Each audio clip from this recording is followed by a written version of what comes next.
Hello दोस्त, आज मेरी आधे घंटे की मेहनत बर्बाद चली गई। अभी मैंने वीडियो बना चुकी है, ये क्लास ले चुका था, लेकिन जो है माइक लगाना भूल गया था, जिसमें से मेरी उस वीडियो में आवाज़ नहीं आई और मुझे वो वीडियो डिलीट करनी पड़ी। तो हो गया, कोई बात नहीं। जब तक कुछ उखाड़ेंगे नहीं तब तक रुकने वाले हैं नहीं, ठीक है। ये होता है, ये सब होता चलता रहता है। ये कंटेंट ऑनलाइन अगर क्लासेस लेना तो ये सब तो करना पड़ेगा, ठीक है। तो देखो, शुरू से आपको अच्छे से, हाँ मैंने एक बार क्लास ले ली है, मतलब मेरी थोड़ा प्रैक्टिस हो गई है अच्छे से। अब मैं आपको बहुत अच्छे से इसको समझा दूंगा, याद करा दूंगा, ठीक है। अब जानते हैं ये कौन सी क्लास है। तो जैसे आप जानते हैं कि एसएससी फाउंडेशन क्लास हम चला रहे थे, जिसमें हम इकोनॉमिक्स की क्लास ले रहे थे, और इकोनॉमिक्स की हमारी 5 से 6 क्लासेस बची हैं। तो हम उन क्लासेस को जो है आने वाले सोमवार से स्टार्ट करेंगे और उन क्लासेस को कंप्लीट कर लेंगे। प्लस को हमारे इकोनॉमिक्स के हैंड रिटन नोट जो होते हैं ना, हैंड मेरे हाथों द्वारा, उसकी फ्री पीडीएफ आपको टेलीग्राम पे मिल जाएगी, ठीक है। अब क्या, अब जो हम ले रहे हैं क्लासेस जो है वो इंग्लिश में वोकैब के ले रहे हैं। मैं क्या सोच के चल रहा हूँ कि आप एक हिंदी मीडियम से हैं और आपको इंग्लिश ना एक भी नहीं आती, ठीक है। इंग्लिश में आप ABCD जानते हो बस, ठीक है। तो मैं आपको वहीं से आपको ईडियम फ्रेजेस आपकी क्या कर रहा हूँ, सबसे पहले आपकी वोकैब मजबूत कर रहा हूँ। जब आपकी वोकैब मजबूत हो जाएगी, वोकैब में बताओ होता क्या, वोकैब में क्या होते हैं, इंग्लिश के छोटे छोटे वर्ड होते हैं। जब आप इंग्लिश के छोटे छोटे वर्ड समझ जाओगे, उनको पढ़ना आपको आ जाएगा, उनके हिंदी मीनिंग आप निकालने लगोगे, तब आप बड़े बड़े सेंटेंस जैसे टेंस, ग्रामर, इन सबको समझ पाओगे। इसीलिए मैंने क्या आपको सबसे कमजोर समझ के, हिंदी माध्यम का समझ के सबसे पहले वो कैब शुरू की है, ठीक है। और मेरे हिसाब से जो भी एसएससी का एस्पिरेंट है, इस तैयारी शुरू करना चाहता है, तो वो सबसे पहले वो कैब स्टार्ट करे, ठीक है। वो कैब पढ़ना स्टार्ट करे। वो ग्रामर अब वो बाद में भी पढ़ सकता है। जब उसकी वो कैब मजबूत हो जाए तो ग्रामर अपने आप मजबूत हो जाएगी, ये गारंटी के साथ मैं कहता हूँ, ठीक है। तो हमारी 2 वो कैब की क्लास हो चुकी हैं और आज हमारी तीसरी वो कैब की क्लास है, ठीक है। तो इस क्लास को मैं ले चुका था, लेकिन उसमें आवाज़ वॉइस ही नहीं आई, तो उस क्लास को डिलीट करना पड़ा। तो चलो, ये तीसरी क्लास अब हम लेते हैं, ठीक है। तो देखो, पहला आपका ईडियम है आ वेट ब्लैंकेट। क्या है आ वेट ब्लैंकेट? आ वेट ब्लैंकेट मतलब क्या क्या होता है, कबाब में हड्डी, ठीक है। अब एक एप्लीकेशन, अब देखो शुरू से, अब इसको पढ़ो। ब्लैंकेट, ब्लैंकेट मतलब अभी एक एप्लीकेशन है ब्लिंकिट नाम से, ठीक है। उसको आप इससे रिलेट करो, ब्लैंकेट ब्लिंकिट, ब्लैंकेट ब्लिंकिट, ठीक है। अब ब्लिंकिट में जो एप्लीकेशन, उसमें क्या होता है, उसमें क्या होता है कि आप कुछ भी खाने की चीज़ ऑर्डर कर सकते हो, खाने पीने की चीज़, जैसे चॉकलेट हो गया, डोसा, कबाब, हड्डी, या फिर कुछ भी उसमें ऑर्डर कर सकते हो। तो ये ब्लिंकिट एप्लीकेशन होता है, उसमें आपको ऑर्डर करना पड़ता है, पैसे देने पड़ते हैं, ठीक है। तो आप उससे समझ सकते हो। बेट ब्लैंकेट का मतलब होता है कबाब में हड्डी। अब तुम ये सोचो, ब्लिंकिट से तुमने कबाब हड्डी ऑर्डर किया, कबाब हड्डी, कबाब चूरमा नाम से कोई डिश होती है, उसको ऑर्डर किया, ठीक है, स्पेशली कबाब हड्डी ऑर्डर किया, ठीक है। तो उससे तुम याद रख सकते हो वेट ब्लैंकेट, ब्लैंकेट मतलब ब्लिंकेट, और ब्लिंकेट से क्या ऑर्डर किया था, कबाब हड्डी, ठीक। कबाब चूरमा भी होता है, पता नहीं क्या क्या होता है, ठीक है, मैंने आज तक नहीं खाया तो इसलिए मुझे पता नहीं। तो ये होता कबाब हड्डी, इस तरह से याद कर सकते हो। अब दूसरा है वाइट एलिफेंट। वाइट एलिफेंट का मीनिंग होता है कि एक तो महंगा होगा, दूसरा परेशानीदायक होगा, ठीक है। अब नॉर्मली जो एलिफेंट या फिर हाथी होते हैं, किस कलर के होते हैं, वो नॉर्मली जो है ब्राउन कलर के होते हैं, कत्थे कलर के होते हैं, ठीक है। तो क्या होता है कि जब आपको कोई नया हाथी या फिर सफेद हाथी आपको देगा, मान लो कोई सफेद हाथी किसी के पास है, वो आपको दे रहा है, तो सफेद हाथी मुश्किल से मिलते हैं। तो सफेद हाथी मतलब मैं आपको समझा रहा हूँ, ठीक है। सफेद हाथी ये नहीं कि अब सफेद हाथी बनने लगे, मिलने लगे, ठीक है। अब वो सफेद हाथी आपको दे रहा है, तो सफेद हाथी जब आपको देगा, तो सबसे पहली बात तो वो महंगा देगा, क्योंकि वो सफेद हाथी, नॉर्मली हाथी किस तरह के होते हैं, ब्राउन कलर के, लेकिन वो कौन सा सफेद कलर का हाथी है, तो वो आपको महंगा देगा, ठीक है। प्लस अब जब वो हाथी आप महंगा खरीद लोगे, तो आपको उसकी सेवा भी करनी पड़ेगी, उसका रख रखाव करना पड़ेगा, उसको खाना देना पड़ेगा डेली डेली, इसकी पोटी वगैरह जितना भी साफ सफाई का काम आपको करना पड़ेगा। आप उससे परेशान हो जाओगे। तो देखो, पहला तो वो महंगा आपको मिला सफ़ेद हाथी, और दूसरा जो है वो उसकी साफ सफाई में आप परेशान हो गए। तो क्या होगा, अब व्हाइट एलिफेंट क्या होता है, एक तो महंगा होता है, दूसरा परेशानीदायक होता है, ठीक है। तो इस तरह से याद कर सकते हो। अ वाइल्ड गोज चेज, अ वाइल्ड गोज चेज का मतलब होता है निरर्थक प्रयास, ठीक है। इसको मैंने पिछली क्लास में बता दिया था, ठीक है। कौन सी क्लास में, सेकंड क्लास में इसको बता दिया था। इसका अर्थ भी अभी बता दिया, ठीक है। तो इसको अगर आपको जानना है इसको कैसे याद करें, तो पिछली क्लास में जाओ, इधर टाइम वेस्ट मैं नहीं करने वाला, ठीक है। अब तीसरा के बाद आता है हाँ, ये वाला 33वां number, a wolf in sleep clothing, भेड़ की खाल में भेड़िया। आप wolf in sleep, a wolf in sleep clothing, भेड़ की खाल में भेड़िया, ठीक है। तो आपने एक कहानी सुनी होगी, कौन सी कहानी, तो अभी मैं वो कहानी सुना रहा हूँ, ठीक है। 2 मिनट रुकना। क्या होता है कि आपने एक कहानी सुनी होगी कि कुछ लोग क्या होते हैं, गांव के लोग होते हैं, वो भेड़ बकरी चराने जाते हैं, ठीक है। बकरियों को खाना खिलाने चराने जाते हैं, ठीक है। वहीं से एक लड़का भी जाता है, वो मतलब कि बकरियों को चराने के लिए छोड़ देते हैं और अपना अलग बैठ जाते हैं, ठीक है। वहीं एक लड़का आता है, लड़का बोलता है कि भेड़िया आया, भेड़िया आया, झूठ बोलता है। तो सभी लोग जो उठ के आके देखने लगते, भेड़िया आया, भेड़िया आया तो उनकी वो बकरियों को खा जाएगा, उनको ले जाएगा, ठीक है। तो कई लोग आके देखते हैं, और फिर वो लड़का झूठ बोल रहा होता है, तो उस लड़के को इग्नोर करते, बोलते हैं हो गया ये मतलब कि इसको थोड़ी बहुत सजा दे देते हैं, और फिर अपना बैठ जाते वापस, ठीक है।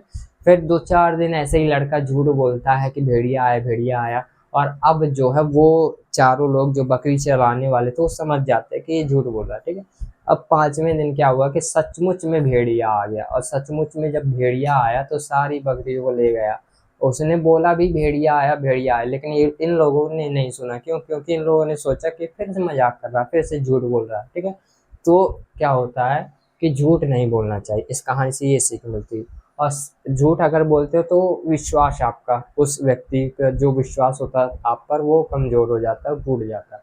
तो यही होता है कि आप वोल्ड नहीं, आप वोल्फ इन स्लीप्स क्लॉथिंग, मतलब कि जो भेड़ की खाल, खाल मतलब कि क्लॉथ, क्लॉथ यानी कपड़ा, उसकी कपड़ा, भेड़ के कपड़ा पहन के भेड़िया आया था, भेड़ के कपड़ा पहन के भेड़िया आया था।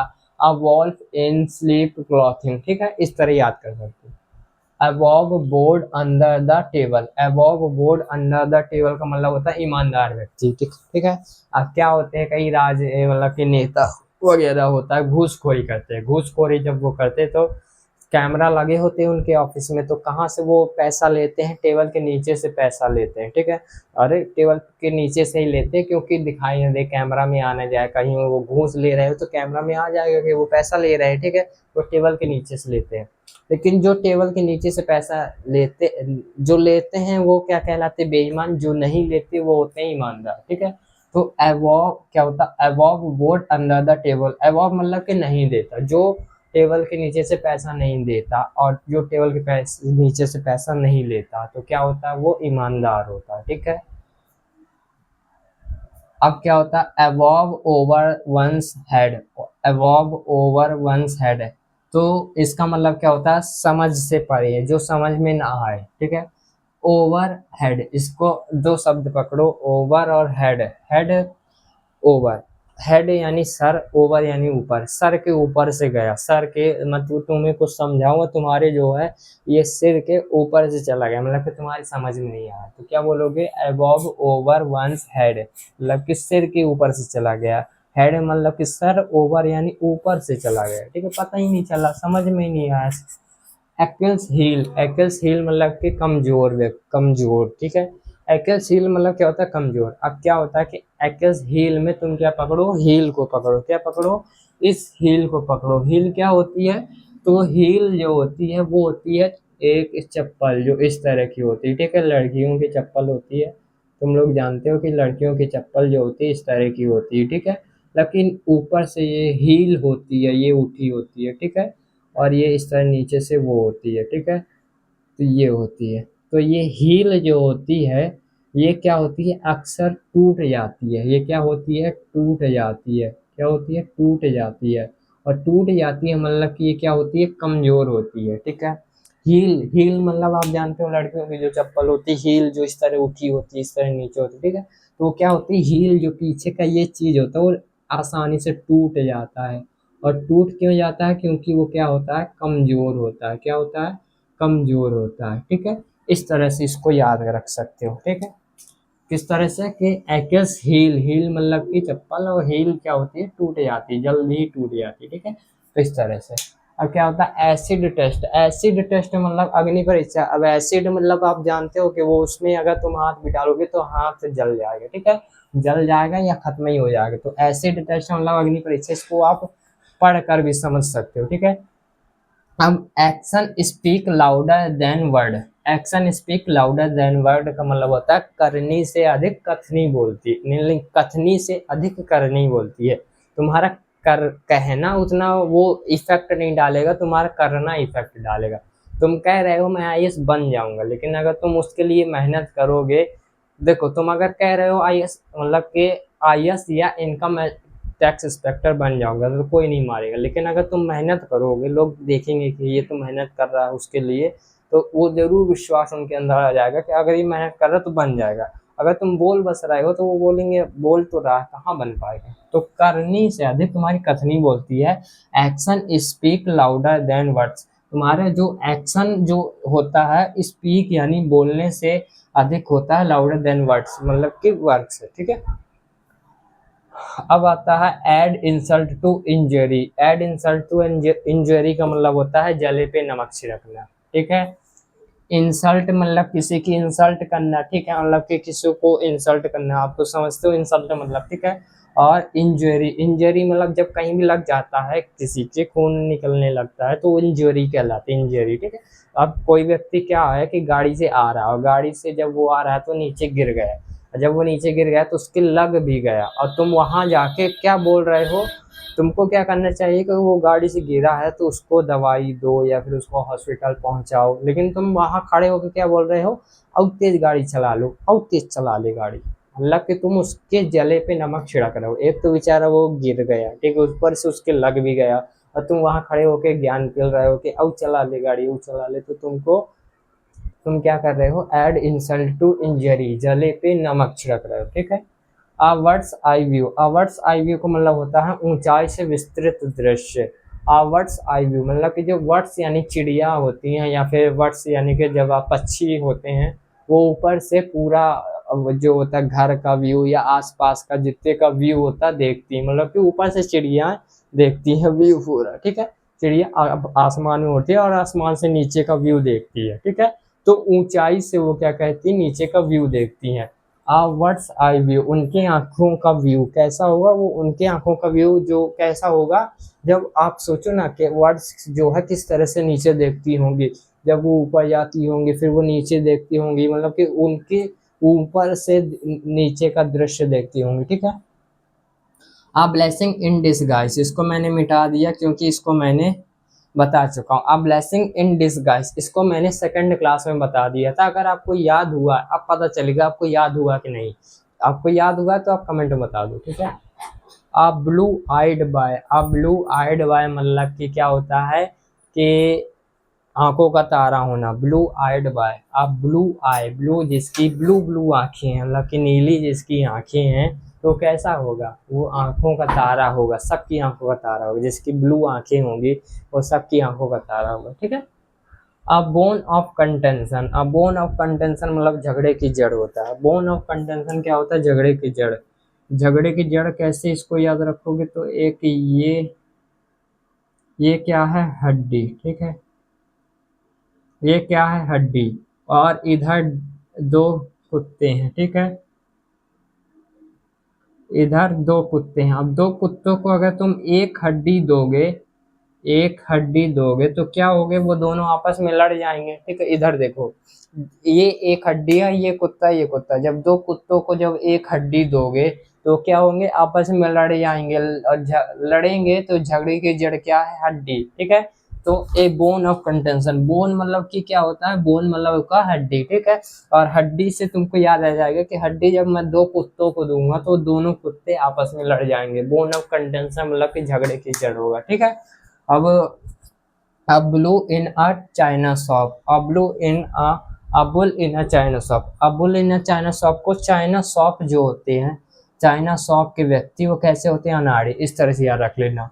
अबुल इन a China shop, China shop के व्यक्ति कैसे होते हैं, अनाड़ी। कैसे होते हैं, अनाड़ी, ठीक है। अब ये जो आपका आ केक वॉक, ठीक है, ये है 45वां, ठीक है।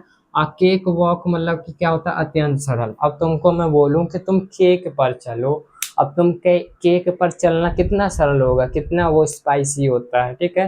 तुम उस पे बिना चप्पल के चल सकते हो, वॉक कर सकते हो, क्योंकि वो इतना स्पाइसी होता है, उस पे चलना आसान होगा। जैसे मान लो गद्दे, गद्दे पे चलना कितना आसान होता है, मतलब कि आपको वो मतलब कि नीचे ऊपर होता है, ठीक है, तो वो कितना नरम होता है, उस पे चलना बहुत आसान होता है। वैसे उससे भी ज़्यादा नरम होता है केक। अब केक पे जब गद्दे पे चलना बहुत आसान होता है तो केक उससे भी ज़्यादा नरम होता है, तो उस पे भी चलना अत्यंत सरल होगा। क्या होगा, चलना अत्यंत सरल। और केक वॉक मतलब होता है अत्यंत सरल, ठीक है। तो इस तरह से आज हमारी जो तीसरी क्लास खत्म हुई, जिसमें हमने 45 या फिर 45 ईडीएम को कवर कर दिया है, ठीक है। इसी तरह हमको जो है 1000 ईडीएम को कंप्लीट करना है, 1000 प्लस ईडीएम हो सकते हैं, ठीक है। लगभग 1500 ईडीएम इसमें हमको कवर करना है, जिससे हम एसएससी में सभी जितने भी कॉम्पिटिशन, एसएससी के सीएचएसएल हो गया, ठीक है, सीजीएल हो गया, एमटीएस हो गया, ठीक है, एमटीएस और जीडी हो गया, जितने भी सीपीओ हो गया, जितने भी एसएससी के एग्जाम है सब में आपको ये काम आने वाली है, इसीलिए मैंने फाउंडेशन रखा है। और इन वर्ड्स से आगे कोई भी वर्ड्स मतलब कि इन वर्ड्स से ज़्यादा एग्जाम में पूछे भी नहीं जाएंगे, ये इम्पॉर्टेंट है। इसमें आपको क्या मैंने दिया, इसमें प्रीवियस ईयर वर्ड्स हैं ये, ठीक है, सारे के सारे जितने प्रीवियस ईयर हैं, इसीलिए आपको इन वर्ड्स को जरूर पढ़ना है। और आने वाले वर्ड्स जो होंगे हम उसको भी पढ़ेंगे, लगभग 1000 से 1500 वर्ड्स ईडीएम फ्रेजेस में पढ़ेंगे, जो कि एग्जाम में डेफिनेटली पूछेगा, इससे बाहर नहीं जाएगा, ठीक है। और बात करते हैं इंग्लिश की, तो इंग्लिश जैसे ही हमारा ये वोकैब का सेक्शन लगभग आधे में होगा, ठीक है, तो हम इंग्लिश ग्रामर शुरू कर देंगे। और मैं इंग्लिश ग्रामर आपकी इस तरह से शुरू करूंगा जैसे आप अभी नॉर्मली, मतलब कि मैं सोच के चल रहा हूँ कि आपसे अभी एबीसीडी बस बन रही है, आप हिंदी माध्यम के छात्र हो। जैसे मैं आपको इनको इडियम और फ्रेजेस को हिंदी के माध्यम से, ट्रिक के माध्यम से समझाता हूँ, वैसे ही आपको आपको जो है अपनी इंग्लिश ग्रामर को भी आपको उसी तरह पढ़ा दूंगा, ताकि आपको कहीं भी प्रॉब्लम ना आए। आपको मैं इंग्लिश ग्रामर इस तरह पढ़ा दूंगा जैसे आप हिंदी पढ़ते हो, ठीक है। तो उस पर भी आपको कोई भी परेशानी नहीं आएगी, बस आपको हमारे साथ जुड़े रहना, हमारे चैनल को सब्सक्राइब करना, ठीक है। तो मिलते हैं नेक्स्ट वीडियो में, ऐसे ही पढ़ते रहो, हंसते रहो और चैनल को सब्सक्राइब जरूर कर लेना। जय श्री राम, जय महाकाल।